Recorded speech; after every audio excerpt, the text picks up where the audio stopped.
Hello, welcome to Mandibil.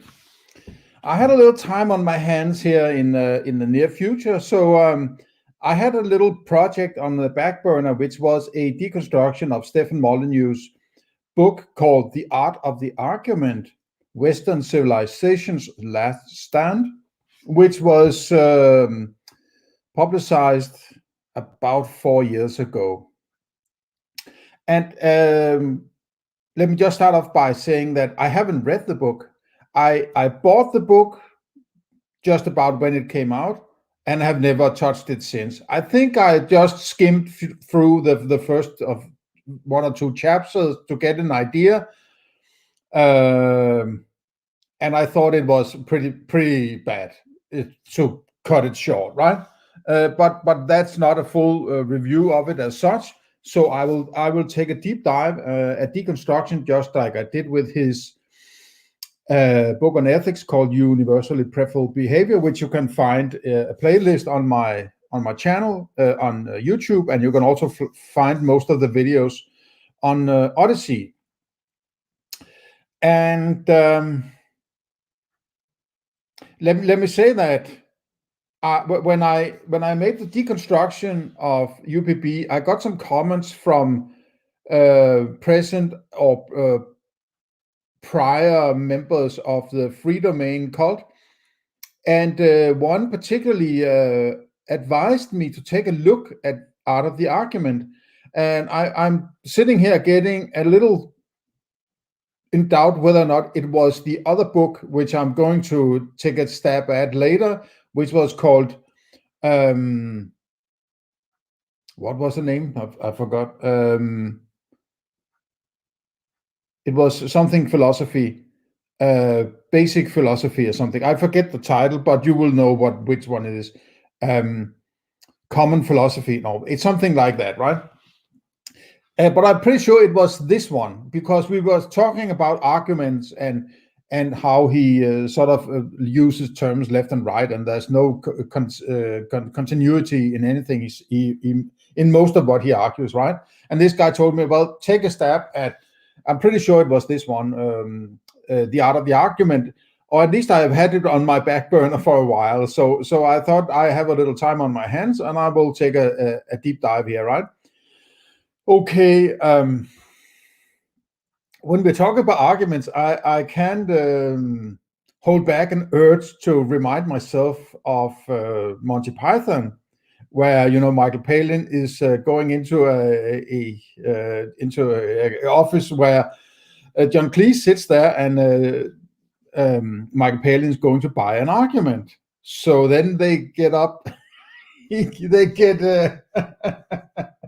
they start to argue about what an argument is, and that's pretty interesting. So if you have never heard that,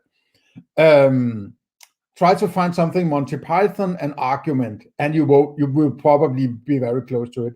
Take a stab at it. It's pretty funny. It's actually very, very funny, and quite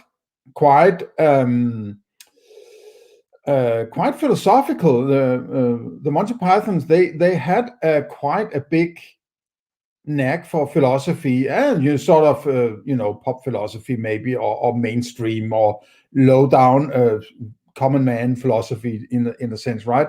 But there's this famous football match they had where famous philosophers are playing football, and it's also pretty stupid, right? Okay. Let's start with part 1, which is an introduction to the argument. The first thing, okay, I might add before I head on, that in my UPB deconstruction, I constantly switch between reading aloud and then commenting. And I felt that sometimes for me it made sense, but for the listener it might not make perfect sense in the way that, when is he actually switching between reading aloud and commenting? So I will try to somehow make it a little more the way I read aloud, and then the way I comment, to maybe take a small have a little pause or something like that. I'm going to develop it, so in order to make sure that you don't have to necessarily follow the text while I'm making the video in order to figure out whether or not I'm reading aloud or commenting. So, okay.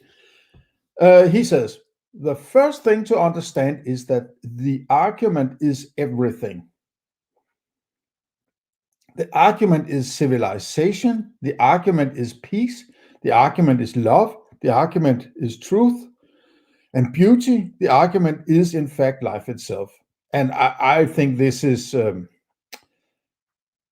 it's such a broad term that is trying to sell this product, the argument. And I mean, truth is not an argument, right?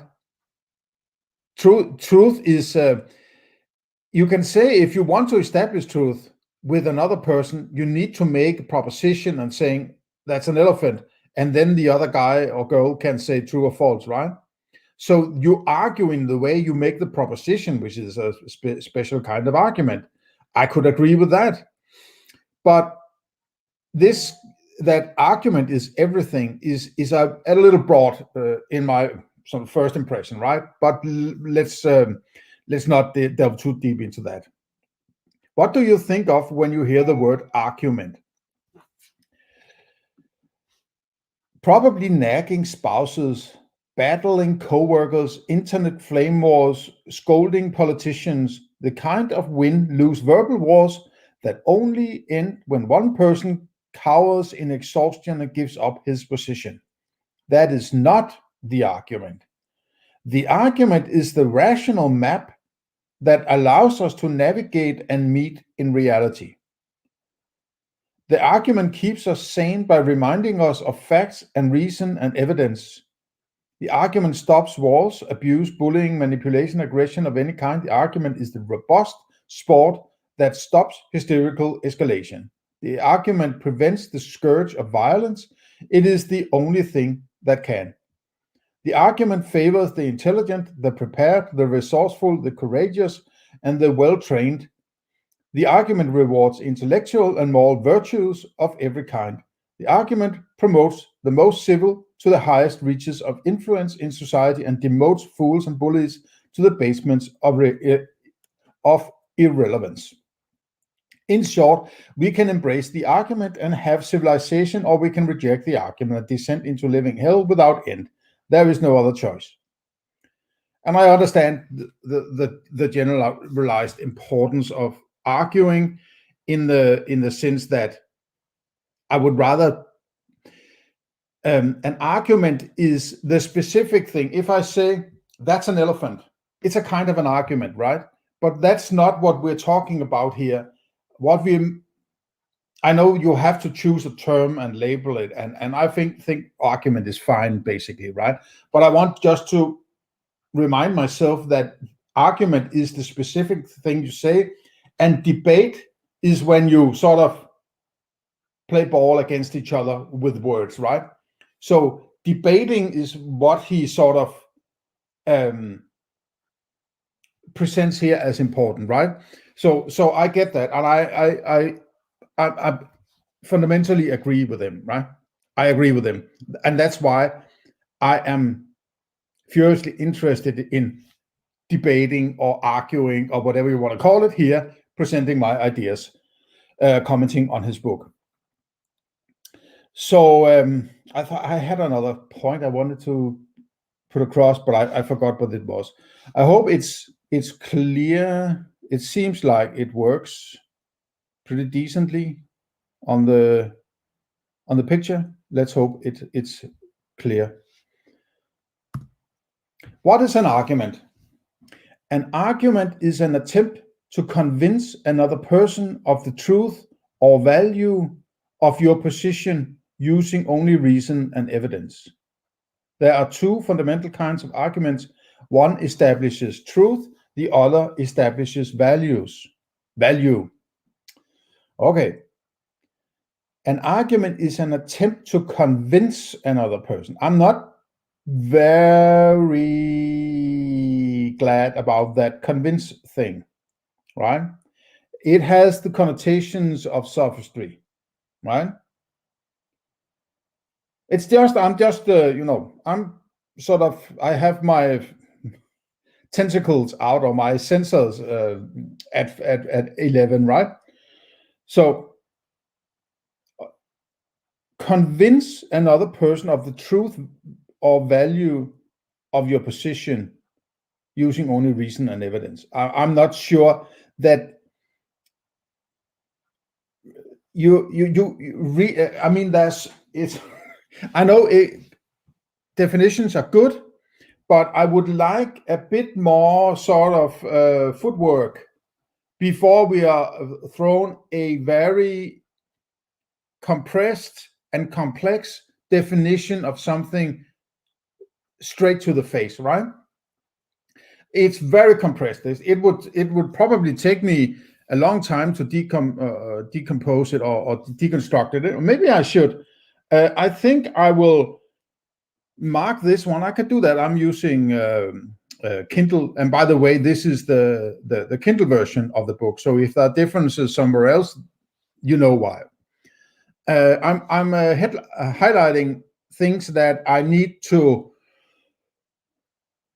dig a little deeper into before I present my ideas or comment on it, and that will be in the next part, in the first part of the next part, just like I did with UBB, right? Okay. Truth arguments aim to unite fragmented and subjective humanity under the challenging banner of actual reality. Truth arguments aim to unite fragmented and subjective humanity. Truth argument. Okay, if I say that's an elephant, but what happens? What fragments or subjective humanity? Humanity is a category. It's not an individual, right? It's like, okay, if I say that's an elephant, which is a true statement, then something happens. Something is defragmented, and humanity becomes, I suppose, more objective because I point and say that's an elephant. I don't really buy these huge sweeping statements that makes you feel like he's sitting like a god on the clouds and, saying, presenting the 10 commandments to people. I get that sense that he's taken another approach than in UPB. Here he's starting with the definition, right in your face without an explanation, right? And it's like from the frying pan into the fire, or from one extremity to the other, right? He's very extreme in his way of arguing, right? It has to be these broad sweeping terms that encompasses, 7 different concepts, and it's hard to keep your mental balance while you read it. And it's sophist in the way that people are going to say that, I guess, it sounds right, it sounds great, it sounds some biblical proportions and so on, right? It gets you in the sort of, this is the big lines in the universe, and I'm just a little speck, I'm unimportant, I have to listen to this great guy, right? So it has slight sophist connotations. I need to keep that also because it's so condensed. I need to keep that one also. Maybe I should. 1 second. Hang on, please. There. Truth arguments wage war against delusion, confirmation bias, and the endless emotional reactions currently programmed in the human mind against any facts that challenge profitable prejudice. These are called hate facts by those who hate facts. But, oh my God. I mean, it's so... you have this underlying notion of it's politically driven, right? It's agenda driven. There's an underlying agenda, possibly a very powerful urge to, and this is you're pushing your reader in a certain direction, right? They have to have a certain specific emotional response to what you write. He's very good at stirring emotions in people, right? And that's also a trait of sophists. They can rebel rouse, and they can make you feel like you are being levied to a god level, or at least a slightly higher level, but he's still the god up there looking down on you and telling you what to do, sort of, right? So this truth argument wage war against delusion, right? It's like the big, he's arguing with a right? And sword in hand, I'm fighting the evil of morality and confirmation bias and the endless emotional reaction currently programmed in the human mind against any facts that challenge profitable prejudice. Or this profitable prejudice.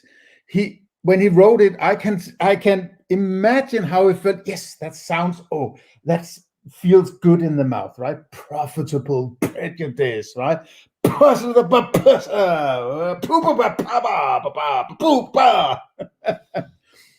These are called hate facts by those who hate facts.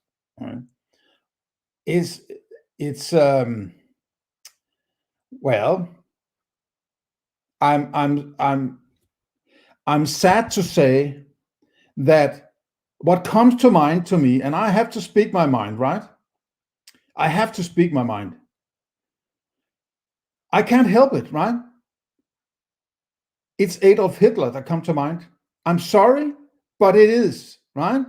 And I may be going on a hyperbole here, right? But I have a sense that these are dangerous times. These are very, very dangerous times, and it only makes it more dangerous that people tend to be unaware how dangerous these times are, right? And all sorts of people who have been sort of held down by a sort of all else equal, a sort of well-functioning welfare state that made sure that academics could be here and talk about philosophy and so on. But this is all crumbling, right? And through the rubbles of this self-destruction of intellectuality pops up all sorts of pop philosophy that sees an opening to extend their views that might not be that well thought through, right?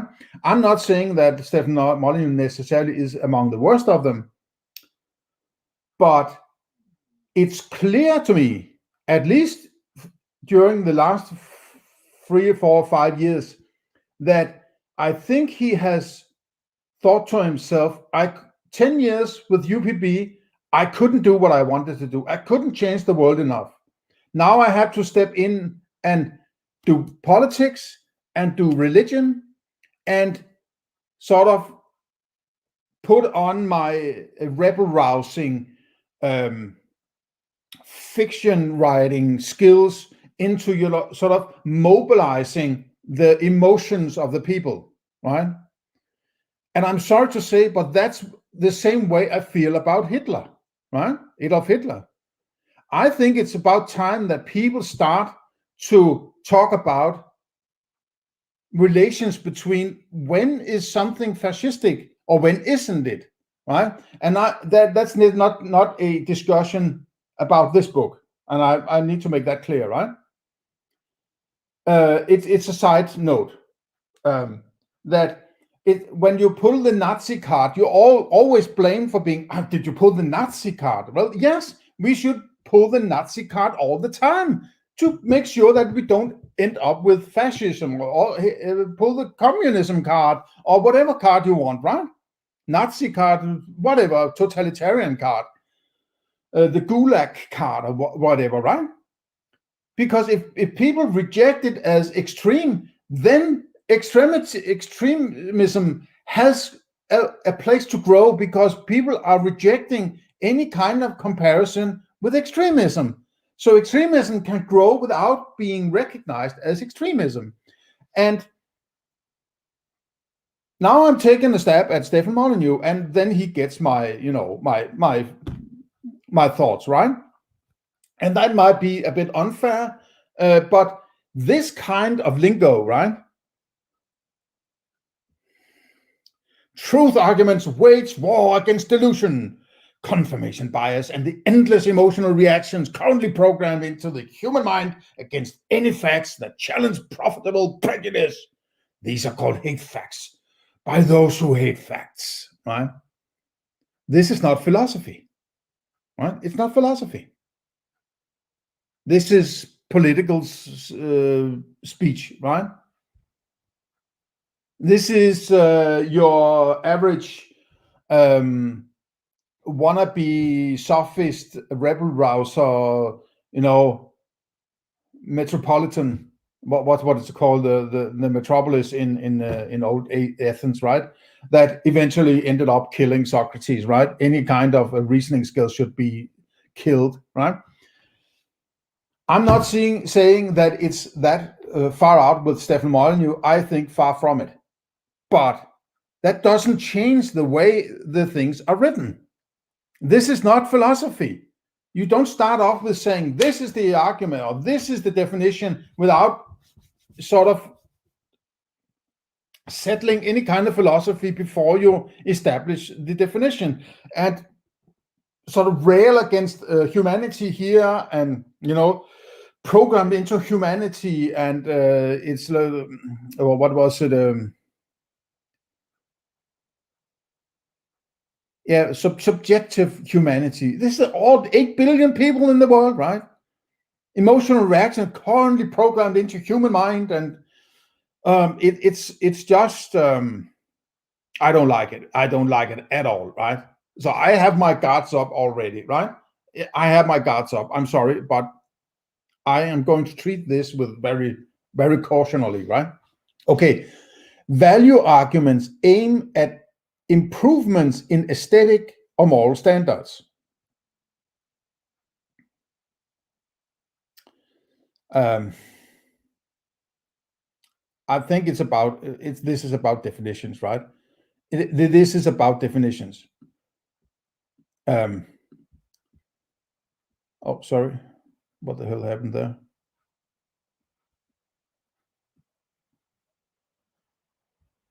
I don't know why it did that. Hide notebook. Yes. Value arguments. I don't know what a value argument is. But why don't you define what you mean by a value argument, right? It's like defining it as a bicycle, or talking about, if you've never seen a bicycle, you're going to a foreign land and nobody has seen a bicycle, and then you say a bicycle is something you use to get down to the store to buy groceries. Huh? And that doesn't explain anything, right? So it's taking a lot of things for granted. And I'm not saying that it necessarily has to be that way, but I just find that to be very bad philosophy. It should be labeled as an attempt at manipulating you rather than getting into you and making sure that you are not being manipulated and carried along with the arguments, and step by step identify with what he's saying. He's just, humanity is bad and these are good and these are bad, and value arguments. It's sort of all the big guns are fired in one page, right?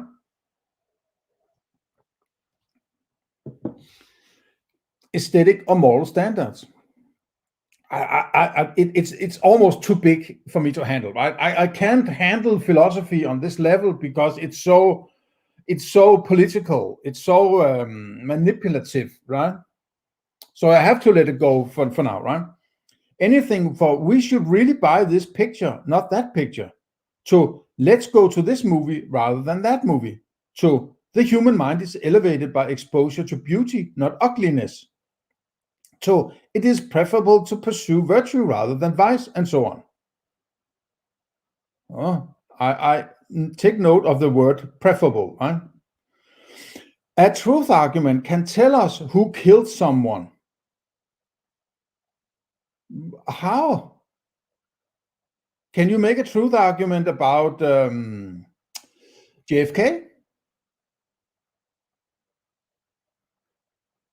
What do you mean, tell us who killed someone? How do you make a truth argument about JFK? I'm just curious, right? These broad sweeping terms that you sort of, a truth argument. Well, that's a proposition, right? If you're saying that's a cow, that's a proposition. You propose that that's a cow, and that can be true or false to you, right? If I'm proposing, you are, receiving the proposition, and you're saying that's true or that's false, depending on what you experience, right? But how do you make a proposition about who killed someone? Would that be that guy killed someone? How do you know? You're just pointing and saying that guy. You're pointing to an object. You could say that is a guy. Okay, that's a guy. Does that guy have some sort of attribute that is killed someone? How do you experience that? Huh? You're already manipulating these moral terms, right? It's not a very good argument. Not very good philosophy, at least, right? A value argument tells us that murder is wrong. Okay, so if you say that murder is wrong, how do you know? How do you know that it tells? You can't just using a word doesn't intrinsically tell you anything unless you agree upon what you mean by it, right? Okay, so if you point to something and say that is wrong, okay, if that is murder, right? If that, what we call that is murder, what are you pointing to when you're pointing at that is wrong, right? A value argument tells us, the argument has connotations that point in direction that murder is wrong. But you don't, I've said this so many times, and this is exactly what David Hume was talking about when he put forth his what has come to be known as the is-ought gap, right? So there's nothing you can make a statement that tells you anything, right? There's no value argument that can tell you that murder is wrong. Give it to us, right? There are none, right? Because you can't experience it. You can make the argument, you can construct some sort of argument, but when you get down to deconstructing it and figuring out what kind of objects and what attributes do they have, you can't point to any immorality. And that's the whole point of Hume, right? Nobody has been able to bridge this gap, and you manipulating and juggling with words is not going to crack it, right? Okay. Truth arguments are the court. Value arguments are the law. Okay, so now you are sort of cuddling up to statism, comparing truth to court and value arguments to law, right? After, the Orange Man has been in charge for a couple of years, you also, you are sort of falling in love with statism again, right? Out of desperation that people don't buy your shitty ethics. And the thing that I was reminding myself of before that I wanted to say is what the title of the book is The Art of the Argument. And he's sort of cuddling up to the Orange Man, who have made a few books called something like The Art of the Deal or The Art of the Conversation. I think there was one called The Art of the Deal. So he wants to say, I'm a fanboy of Donald Trump. I'm going to call my philosophy book something that reminds everybody that I like Orange Man. Yes, The Art of the Argument instead of The Art of the Deal. Oh, it's so nice. Oh, I love Orange Man, right?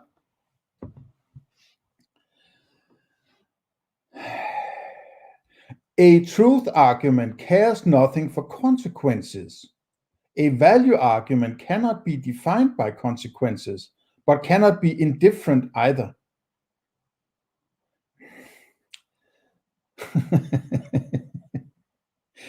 Oh.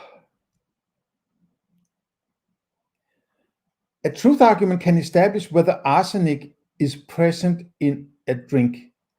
No. No, it can't. No. If I have this drink here, okay, what do I do? What argument do I make that establishes whether or not there's arsenic in the drink? If I say there's no arsenic in the drink,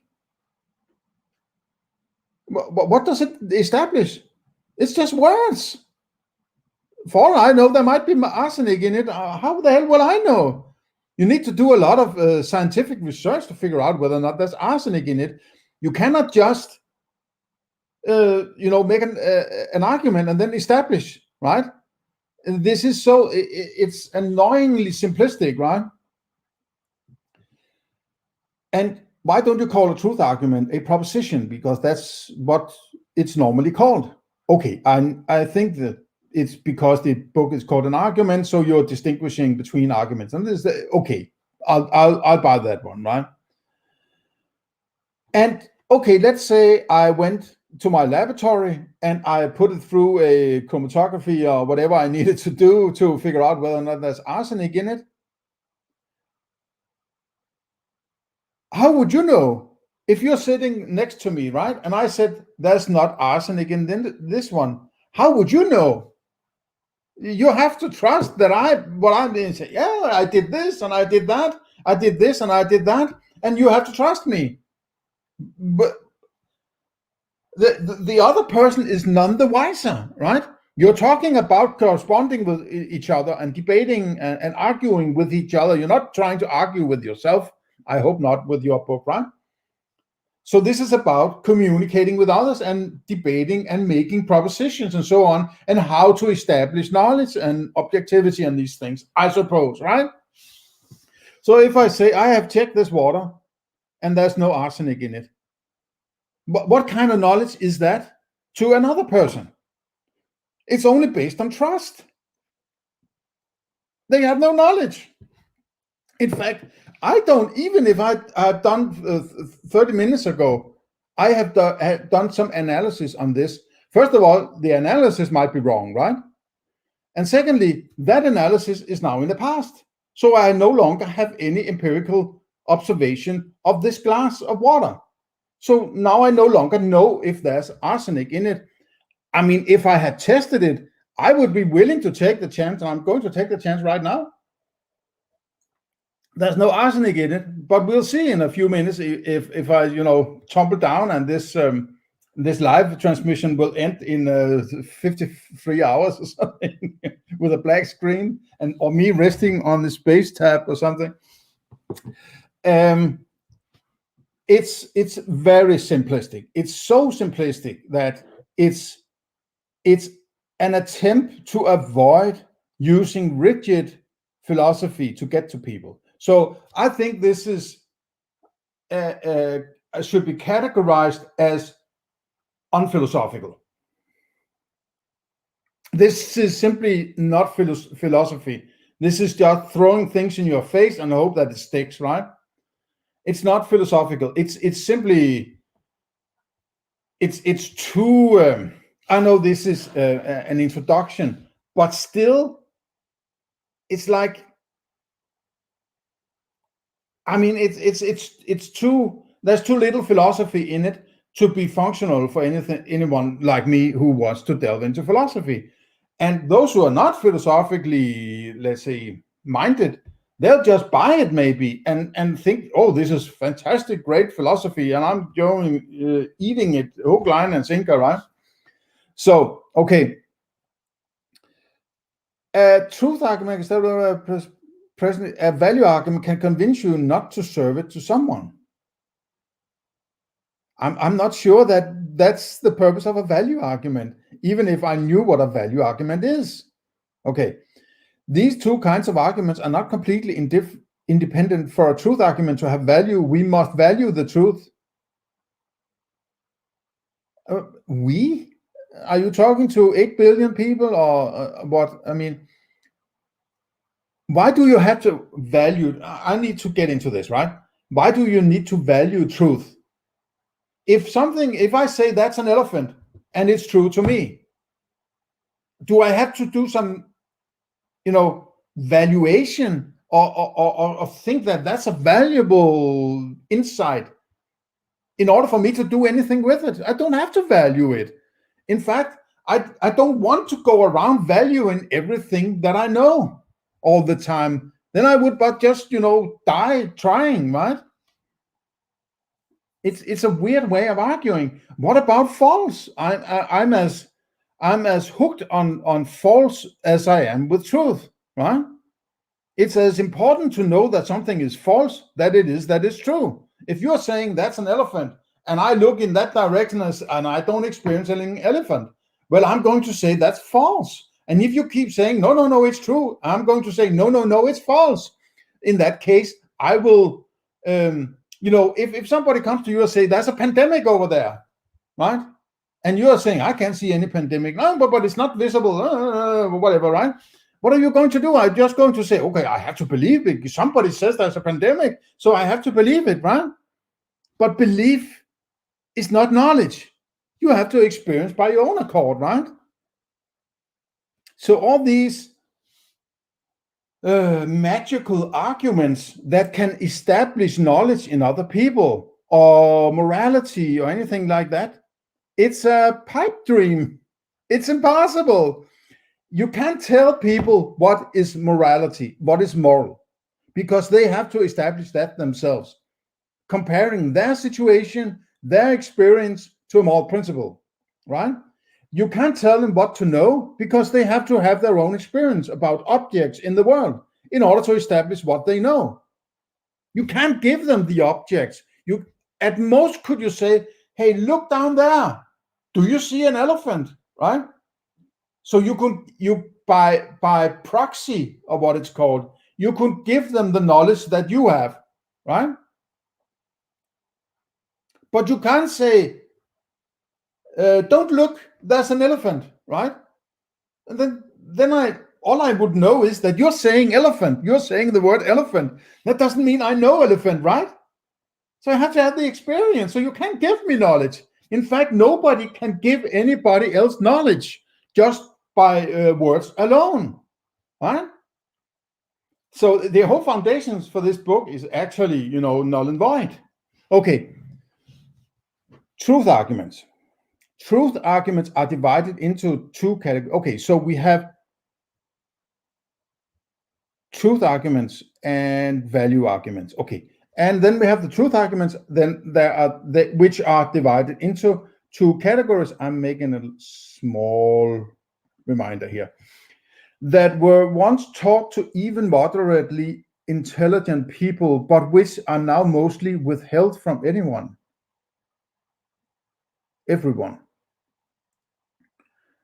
Children are rarely taught critical thinking anymore.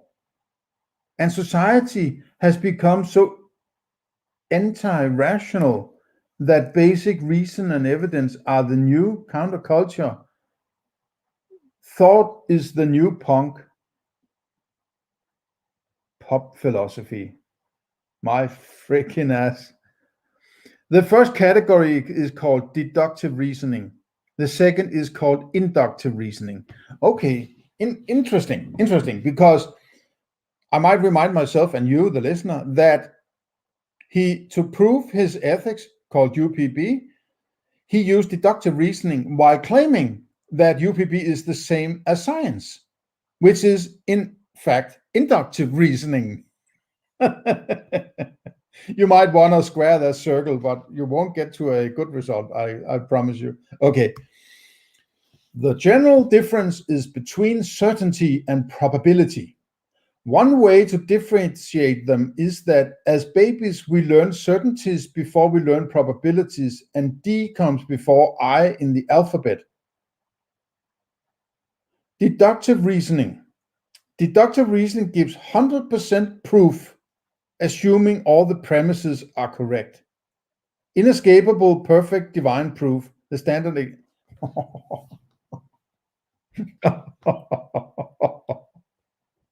This is going to be fun. Oh, inescapable, perfect, divine proof. This, I have to put on a little light here. Excuse me for a sec.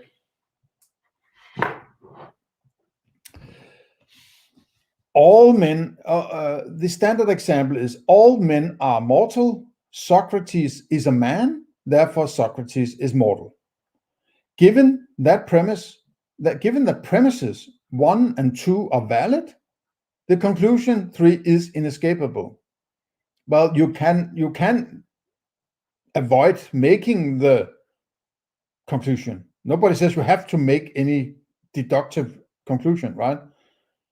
But there's only that. The point of the syllogism is that there is only that conclusion. There's only that one conclusion to these two premises, right? If you're going to draw a syllogistic conclusion or a deductive reasoning from a syllogism, there's only one conclusion to be drawn from the premises. That's how I understand it, at least, right? Okay. Given that premises 1 and 2 okay, I have done that already. Naturally, relativists. Parenthesis. What this means is that anyone who tries to escape the conclusion is actually trying to escape rationality and reality. Okay.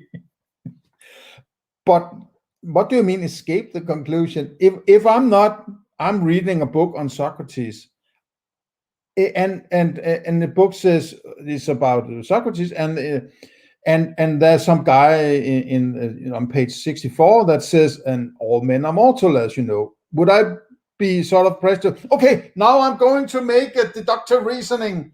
All men are mortal. Socrates is a man, therefore Socrates is mortal. Otherwise, I'm trying to escape rationality and reality. Okay, I understand where it's going, right? But it's just like, holy fucking crap. This is bad philosophy, right? This is just, rhetoric. It's rhetoric. It's sophist rhetoric of the best kind, maybe, right? But I would say of the worst kind, because all sophistry is bad, right? Okay. Naturally, relativists, these relativists of every stripe and hue.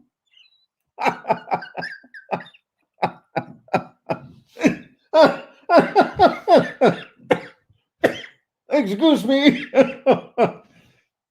Relativists of every stripe and hue will fight against the inescapability of the conclusion, tooth and nail. I cursed, man. That was Danish.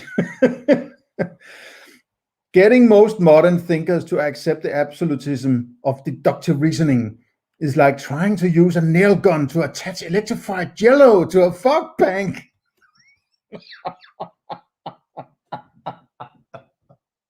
Oh, man. That's interesting. That's kind of funny. That's creative. I must give him that. That's fucking creative, right? I have to read that again. Naturally, relativists of every stripe and hue will fight against inescapability of the conclusion, tooth and nail. Getting most modern thinkers to accept the absolutism of deductive reasoning is like trying to use a nail gun to attach electrified jello to a fog bank.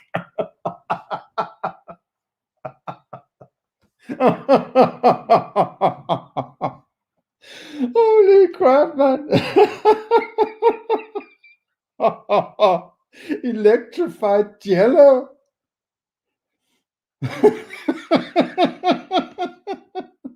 Holy crap. Oh, this is, there's some Monty Python about this. I can't help it. Okay. I have to reset. Give me a break here. Give me a sec. Okay, let's head on. Most of us are trained to look for every possible exception to every potential rule. It is a way of evading the responsibility of following basic rules. Okay. Basic rules. Now everyone seems to have responsibility to follow some basic rules that haven't been presented yet. It's like, oh man, oh, the sophistry. Oh, you have to follow rules, says philosopher Jesus. I think so, sort of Cecil B. DeMille should make a Moses movie with Stefan Molyneux coming down from the skies with his commandments and his deductive reasoning and everything. And no, he should not come from the sky. He should, appear from out of an electrified yellow the fuck bank. Oh. Oh, holy shit. Oh. Okay. This is going to be fun.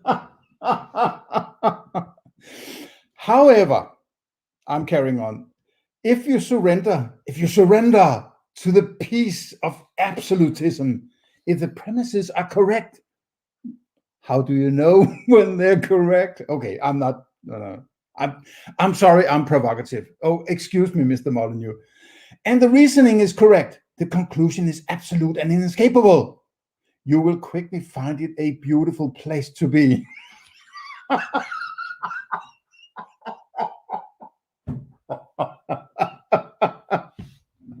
Is this philosophy heaven or something like that? It's a beautiful place to be.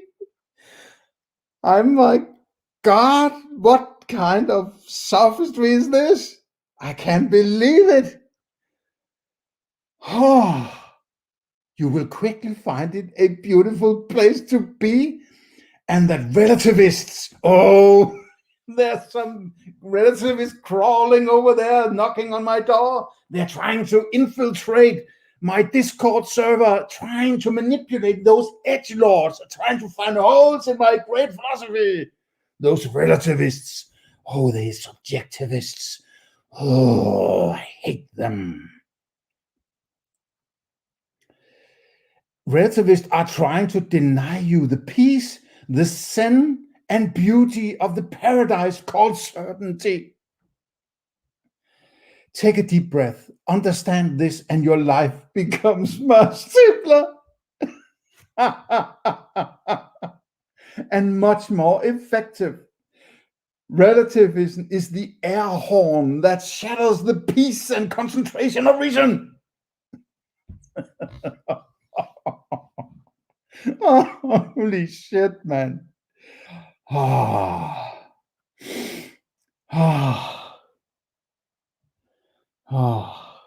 Pop philosophy.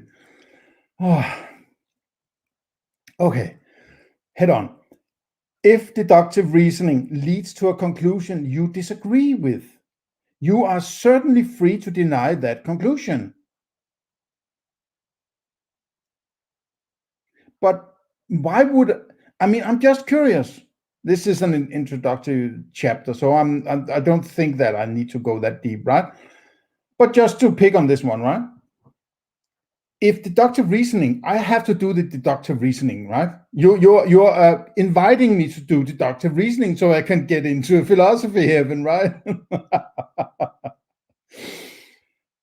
So I do the deductive reasoning. Why would I reject it? What? Why would I disagree with it? Huh? If I see that's an elephant, and because it's an elephant, it's gray. Why would I? No, I wouldn't. Why would I disagree with it? Would I say no? That's great, but I disagree. Why the hell would I do that? You are certainly free to deny that conclusion, but your sanity is far better served by examining the premises rather than blindly rejecting the conclusion. Well, that might be something in there, right? Okay. This is not to say that sensibility of a conclusion is irrelevant.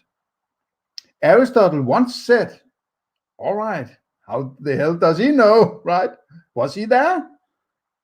Huh? Were you there when Aristotle supposedly lived 2,350 years ago? Were you? So how do you know that Aristotle once said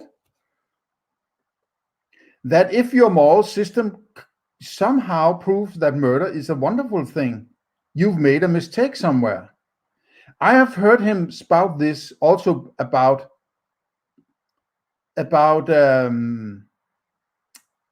rape, I think.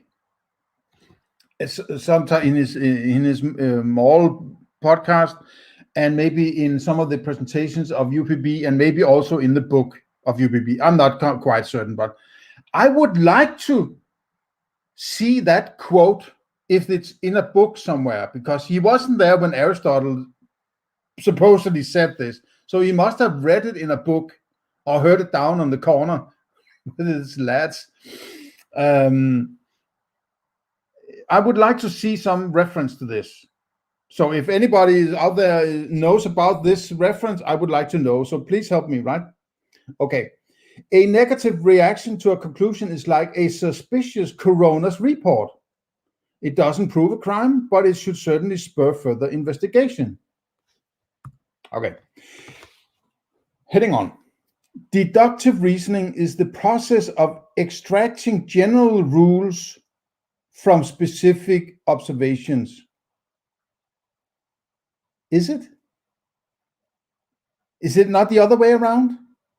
Are you talking about how to establish the premises for the deductive reasoning? Or are you talking about the exact deductive syllogism or the exact syllogism? Because then you're wrong, in my opinion. Then you would extract minor rules from a major premise, right?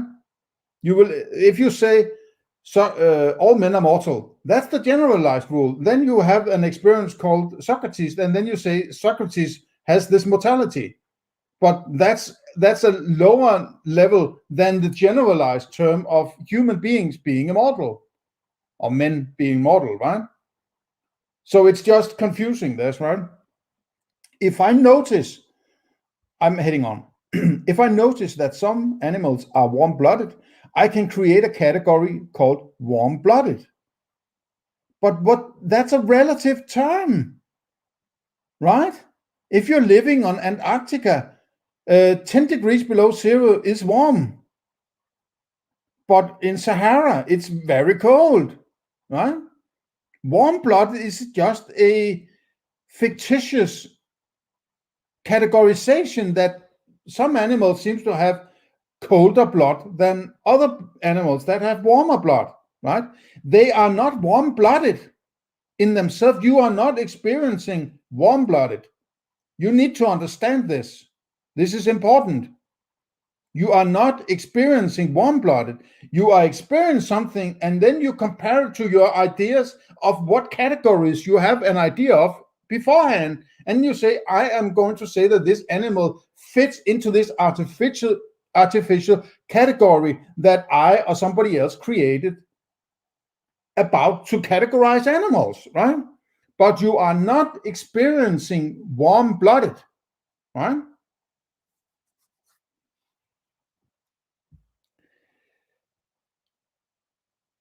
While it is true that all men eat food, not every person who eats food is a man.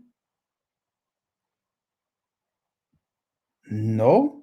All ice is cold, but not all cold things are made of ice. Staying alert to this reverse extrapolation is very important in any debate. Drilling down from the general to the specific is enormously helpful. Drilling up from the specific to the general is far more challenging. Okay, is in fact the realm of inductive reasoning, which we will get to shortly. Examples of bad deductive reasoning. Consider the following. 1.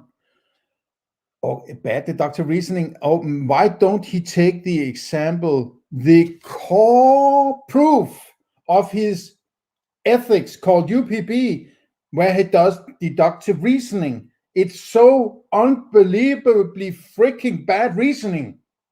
It's not even a syllogism, right? And now he is trying to lecture everybody about how to make good or bad deductive reasoning.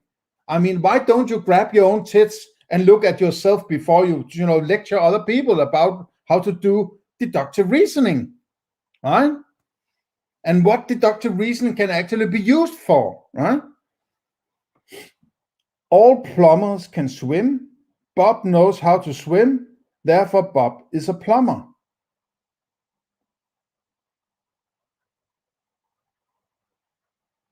Yes. Hopefully, the above argument produces a spark of intellectual short-circuiting in your brain, since it goes wrong in so many ways. Of course, not all plumbers can swim. So why bother reading further? Of course, not everyone who knows how to swim is a plumber. The only thing that could be provisionally valid is the proposition that Bob knows how to swim.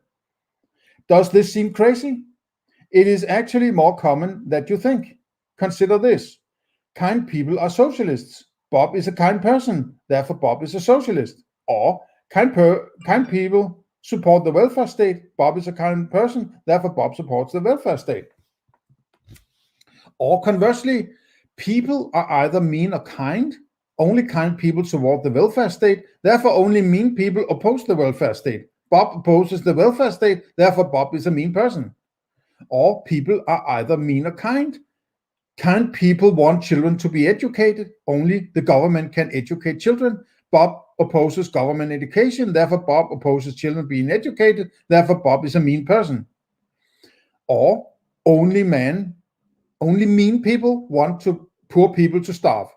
Only the welfare state prevents poor people from starving. Bob opposes the welfare state, therefore Bob wants poor people to starve. Therefore Bob is a mean person. Or okay, we need, how many examples? 1, 2, 3, 4, 5, 6, 7. Only mean people want poor people to stay sick. Only government-run healthcare prevents poor people from staying sick. Bob opposes government-run healthcare. Therefore, Bob wants poor people to stay sick. Therefore, Bob is a mean person. It's so obvious an underlying political agenda with this, right? I'm not going to take this seriously. I mean, this is not philosophy, right? This guy should stop calling himself a philosopher. It's ridiculous, right? I mean, you don't do a. I mean, you could make something that was lighthearted philosophy, right? But this is so agenda-driven. It's soaked in political agenda that, and even if I agree about these things that they might propose, I don't want to be manipulated like this, right? This is sophistry. It's pure, unadulterated sophistry, right? He's a master manipulator.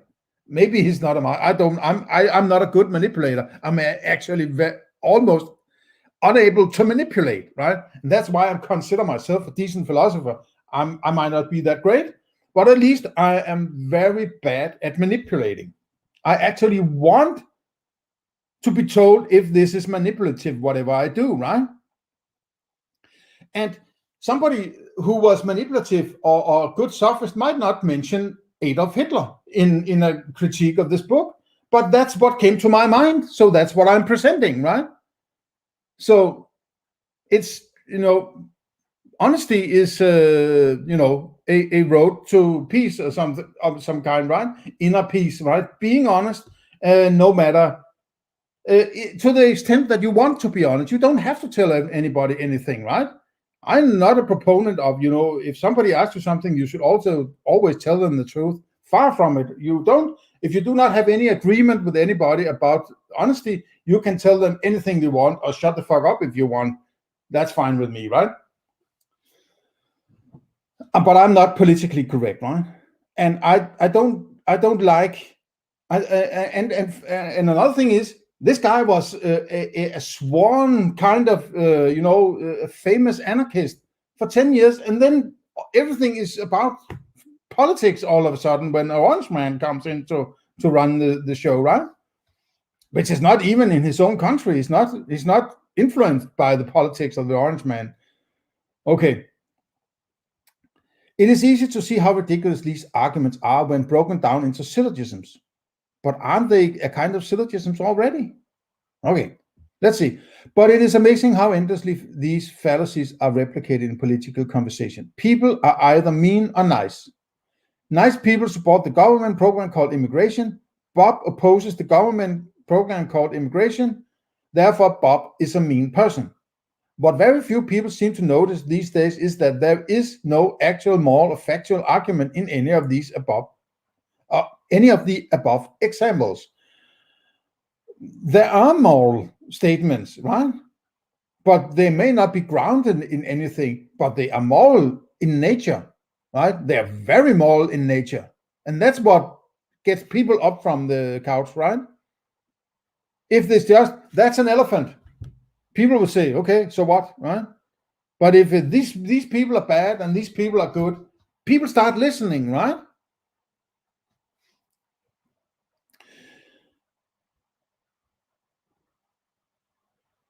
Even if Bob is a mean person, this has no bearing on the analysis of his position. Can we merely dismiss the arguments of people who might be mean out of hand? To do so is to destroy the debate by attacking the person rather than the argument, ad hominem, to avoid engaging in any serious intellectual level, which is one of the oldest rhetorical tricks in the book. In fact, it is a rhetorical trick that existed before there were books. Okay, how do you know? How the hell do you know? Tell me, how the hell do you know what happened before books, right? How the freaking hell do you know? This is in general a tactic of the left, who have become so addicted to this type of verbal abuse that it is hard to imagine how their descending spiral of hateful language might be broken. They revile on adversaries in horrible terms, refusing to engage in real debate, all the while shielding their own heroes from legitimate moral criticism. Okay. Synonym logic. One form of fairly useless argumentation can be called synonym logic. Synonym logic occurs when two terms are introduced that seem different but turn out to be the same. You may also refer to this as a tautology.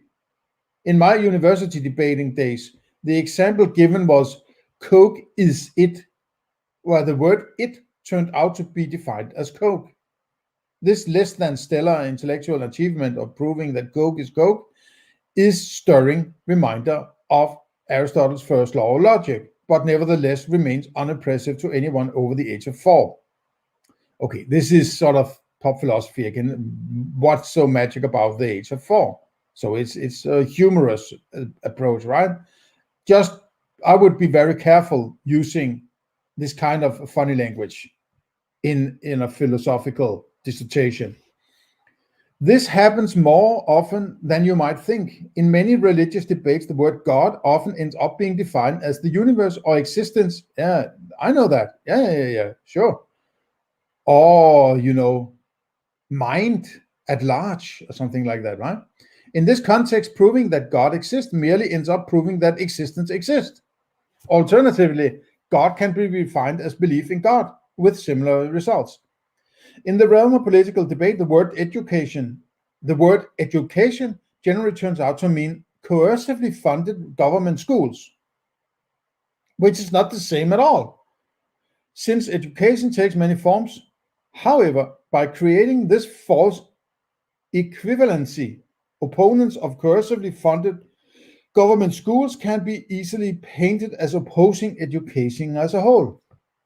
Equating the words kindness and charity with coercively funded government welfare programs allows for the same sleazy maneuver as Frederick Bastiat wrote in 1850. Socialism, like the ancient idea from which it springs, confuses and distinction between the government and the society. Socialism, like the ancient ideas from which it springs, confuses the distinction between government and society. As a result of this, every time we object to a thing being done by government, the socialists conclude that we object to its being done at all.